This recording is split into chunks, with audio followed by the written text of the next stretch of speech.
காத்திடும் உன்னிரு கரங்களால் புவனமும் வாழ்ந்திடும் வேலிருக்க வினை ஏது என கையனே நீ இருக்கும் தமிழ் கொண்டு உனை பாடுவே முருகா முருகா என்று உருகும் நெஞ்சம் கண்டு மயிலேறி வருவாயே வடிவேலனே.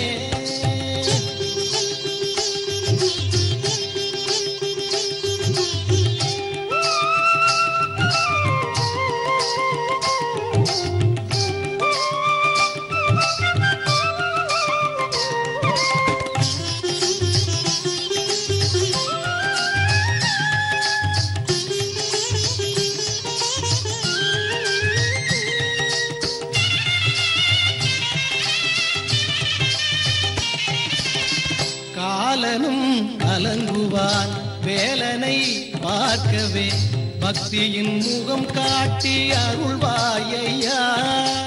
நம பார்வதி பதகே ஹர ஹர மகாதேவா. வெற்றிவேல் முருகனுக்கு அரோகரா.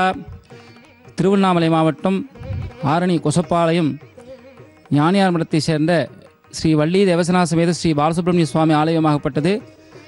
மிகவும் பிராச்சீனமான ஆலயம். இந்த ஆலயமாகப்பட்டது திருக்கோவிலூர் ஆதீனம் திருப்பாதிருப்பூர் ஸ்ரீமத் ஞானியார் மடத்தை சேர்ந்த தேவஸ்தானமாகும். ஒரு ஆலயத்திற்கு சிறப்பு என்பது மூர்த்தி ஸ்தலம் தீர்த்தம் என்று சொல்லக்கூடிய வகையிலே 3 வகையிலே சிறப்பு பெறும். இந்த ஆலயத்திலே மூலமூர்த்தியாக விளங்கக்கூடியவர் ஆறுமுக சுவாமி சண்முகப் பெருமான். இந்த சண்முகப் பெருமானை பிரதிஷ்டை செய்தது ஸ்ரீலஸ்ரீ ஞானியார் சுவாமிகள். விநாயகப் பெருமான் ஞானமூர்த்தி விநாயகனாக இருந்து